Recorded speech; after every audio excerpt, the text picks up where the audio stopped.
2019년 9월 4일 서울 남부지방법원. 보복운전 혐의 선고가 내려지던 순간 법정 안팎은 무거운 침묵으로 가라앉았습니다. 1990년대를 대표하던 카리스마 배우 최민수는 더 이상 스포트라이트가 아닌 판결 앞에 서 있었습니다. 찬란한 전성기를 지나 논란의 한가운데 선 그의 모습은 대중에게 충격을 안겼습니다. 오늘 우리는 기록된 사실과 보도를 따라가며 빛과 그림자가 교차한 그의 삶을 차분히 되짚어 보겠습니다. 그날 법정에서 울려 퍼진 판결은 단순한 선고가 아니었습니다. 1990년대 거친 카리스마로 세대를 압도했던 배우의 이름이 이제 범죄 기사 속에서 언급되는 현실은 많은 이들을 놀라게 했습니다. 대중은 스크린의 영웅이 어떻게 논란의 중심에 서게 되었는지 묻기 시작했습니다. 카메라 앞에서 그는 언제나 폭발적인 힘을 발산했습니다. 대중은 그의 눈빛 속에서 자유와 저항을 읽었고 언론은 90년대 아이콘이라 칭송했습니다. 그러나 동시에 보도에 따르면 그는 예측할 수 없는 행동으로 종종 사회적 파문을 일으켰습니다. 무대 위의 영웅이 무대 밖에서는 왜 이토록 불안정하게 비쳤을까요? 1990년대 초 서울의 드라마 세트장에서 그의 연기는 시청률을 끌어올리며 국민적 관심을 모았습니다. 하지만 2008년 폭행 사건 보도가 이어지자 대중의 시선은 급격히 바뀌었습니다. 같은 인물이 이렇게 상반된 평가를 동시에 받는다는 사실은 사람들에게 혼란과 충격을 안겼습니다. 그는 사과와 반성을 반복했지만 여론은 쉽게 가라앉지 않았습니다. 스타 개인의 일탈은 곧 사회적 담론으로 확장되었고 언론은 그의 삶을 명성과 위기의 교차점이라 규정했습니다. 이는 단순히 한 배우의 이야기가 아니라 한국 대중문화가 지닌 기대와 실망의 서사를 드러내는 장면이었습니다.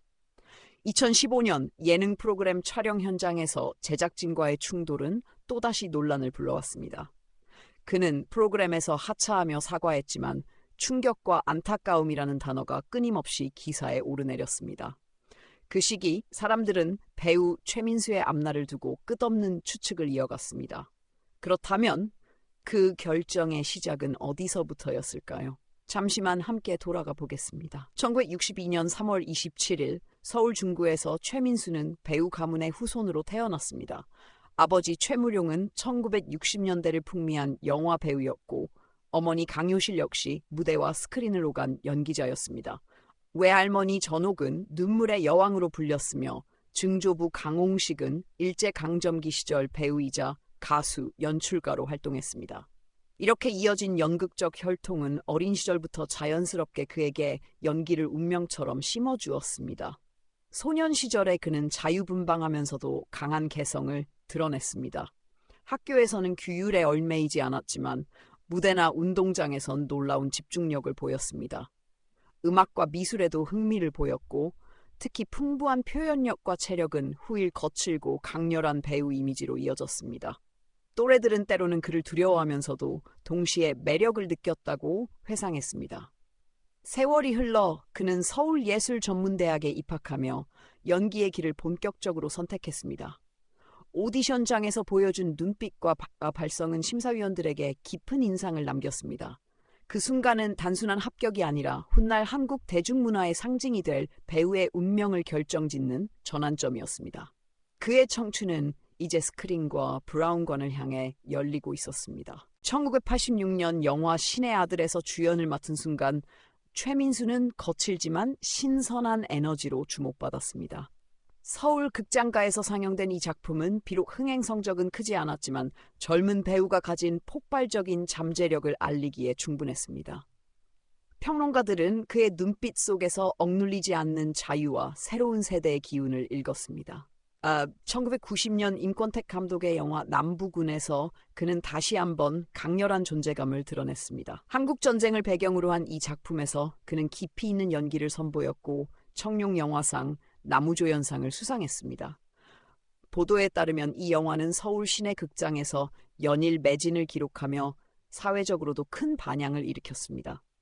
최민수는 단순한 신인이 아니라 자신만의 무게를 가진 배우로 자리매김했습니다. 1991년 드라마 사랑이 뭐길래는 시청률 60%를 넘나들며 국민 드라마로 불렸습니다. 그 속에서 최민수는 투박하면서도 인간적인 캐릭터를 소화하며 전국적인 인기를 얻었습니다. 1993년 하늘 아래 길에서도 그는 드라마를 이끄는 힘을 보여주었고 그 시절 안방극장은 그의 표정과 대사로 가득했습니다. 전 국민이 TV 앞에 모여 앉아있던 바로 그 순간 그는 이미 시대의 얼굴이 되어 있었습니다. 1995년 영화 테러리스트와 드라마 모래시계는 그의 경력을 정점으로 이끌었습니다. 테러리스트는 흥행과 함께 청룡영화상 남우주연상을 안겨주었고 모래시계는 최고 시청률 60%를 넘기며 사회적 신드롬이 되었습니다.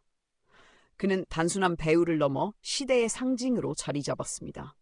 하지만 정점 앞에는 모두가 예상하지 못한 균열이 다가오고 있었습니다. 1995년 드라마 모래시계는 최고 시청률 64.5%를 기록하며 한국 드라마 역사에 길이 남는 신화를 썼습니다. 매주 방송 시간이 되면 거리는 한산해졌고 국민들은 그의 눈빛과 대사에 몰입했습니다. 최민수는 그 순간 단순한 배우가 아니라 시대를 대표하는 얼굴이 되었습니다. 같은 해 영화 테러리스트는 전국 80만 관객을 모으며 흥행에 성공했습니다. 그는 이 작품으로 청룡영화상 남우주연상을 수상했고 이어 백상예술대상에서도 영예를 안았습니다. 불과 몇 년 사이 그는 한국의 3대 시상식에서 모두 남우주연상을 수상한 배우로 기록되었습니다. 수치와 기록은 그가 단순한 스타가 아닌 압도적 영향력을 가진 상징임을 보여주었습니다. 동료 배우들은 그를 두고 촬영장에서는 거칠지만 후배들에게는 누구보다 따뜻했다고 회상했습니다. 한 인터뷰에서 동료는 무대 밖에서 보여준 배려와 지도 덕분에 많은 이들이 성장했다고 말했습니다. 대중에게는 카리스마의 아이콘이었지만 가까운 이들에게 그는 의외의 따뜻함으로 남았습니다. 1990년대 중반 한국 사회는 급격한 변화 속에서 자유와 저항의 이미지를 갈망했습니다. 그의 강렬한 눈빛과 자유분방한 태도는 바로 그 시대 청춘들의 욕망을 대변했습니다. 드라마와 영화는 단순한 오락을 넘어 세대의 가치관을 비추는 거울이 되었고 그는 그 거울 속에 가장 선명히 남은 얼굴이었습니다. 당시 언론은 시대를 대표하는 반항아라는 제목으로 그의 활약을 보도했습니다. 광고 제의가 쏟아졌고 해외 영화제에서도 그의 이름이 언급되었습니다. 일본과 대만에서는 팬클럽이 생겨났고 국제 언론은 한국 배우의 새로운 가능성으로 그를 주목했습니다. 아시아 시장에까지 영향력을 미친 몇 안 되는 배우로 그는 전성기의 정점을 누렸습니다.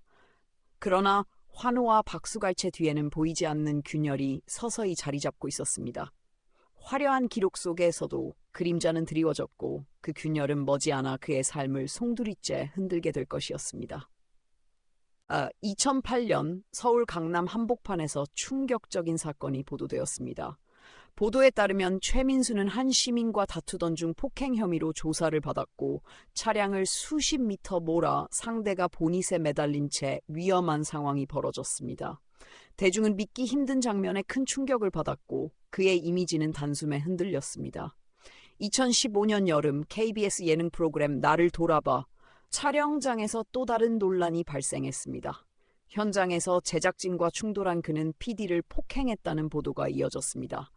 며칠 뒤 그는 프로그램에서 자진하차하며 다시는 이런 실수를 반복하지 않겠다고 사과했습니다.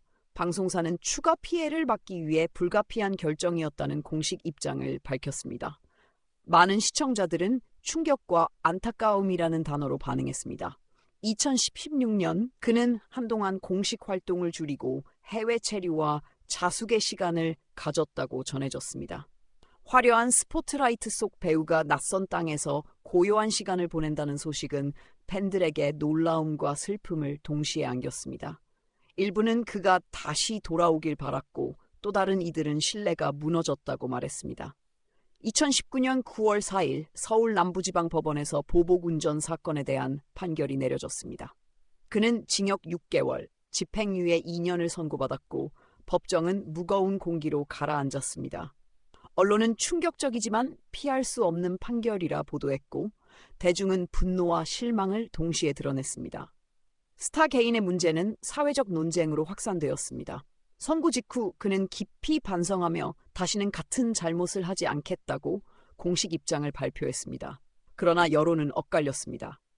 일부는 그의 솔직한 사과를 받아들였지만 많은 사람들은 반복되는 논란에 지쳐 있었습니다.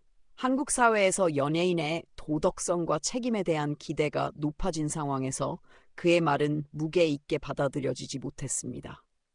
이 모든 사건은 단순한 개인의 추락이 아니라 대중문화와 사회가 변하는 과정을 드러냈습니다. 인터넷과 SNS의 확산은 작은 사건도 전국적으로 퍼뜨렸고 여론은 무섭게 반응했습니다. 한 시대를 풍미했던 배우가 이제는 사회적 질타의 중심에 서게 된 사실은 많은 이들에게 안타까움과 동시에 경각심을 남겼습니다. 그 후 그의 삶은 어떻게 이어졌을까요? 차분히 따라가 보겠습니다. 보복운전 사건 이후 그는 한동안 공식 석상에서 모습을 감추었습니다. 서울 자택 근처에서 지인과 함께 산책하거나 교외에서 낚시를 즐기는 모습이 목격되었다는 보도가 이어졌습니다. 화려했던 과거와 달리 소박한 일상으로 돌아간 그의 행보는 대중에게 낯설게 다가왔습니다. 2019년 선고 직후 그는 고개 숙여 사과하며 다시는 같은 실수를 반복하지 않겠다고 말했습니다. 그러나 방송사와 제작사들은 신중한 태도를 보였고 활동 재개는 쉽지 않았습니다. 그는 공식 무대보다 가족과 함께하는 시간을 택했지만 언론은 여전히 그의 일거수일투족을 주목했습니다. 2023년 드라마 넘버스 빌딩숲의 감시자들에서 그는 다시 대중 앞에 섰습니다. 절제된 연기와 차분한 태도는 예전과 달라진 모습을 보여주었고 동료 배우들은 그를 따뜻한 선배로 불렀습니다. 보도에 따르면 시청자들 역시 조심스럽게 그의 복귀를 환영하며 박수를 보냈습니다. 2025년 그는 MBC 드라마 모텔 캘리포니아 출연을 확정하며 새로운 도전을 알렸습니다. 기자 간담회에서 다시금 언론의 주목을 받았지만 그는 작품에 집중하겠다는 뜻을 밝혔습니다. 과거의 반항아로 기억된 그는 이제 조용히 배우로서의 길을 이어가며 여전히 무대를 지켜내고 있었습니다. 그 시절 자유와 반항의 상징으로 불리던 최민수의 이름은 여전히 많은 이들의 기억 속에 선명합니다. 화려한 전성기와 연이은 논란, 그리고 다시 무대에 선 그의 모습은 한 인간의 복잡한 여정을 드러냈습니다. 돌아보면 그는 실수와 반성 속에서도 끝내 연기를 놓지 않았습니다. 때로는 거칠었지만 예술에 대한 진심은 변함없었습니다. 그 길은 인생에서 맞닥뜨리는 실패와 회복, 그리고 다시 일어서는 용기를 보여주었습니다. 여러분의 기억 속 그는 어떤 배우로 남아 있습니까?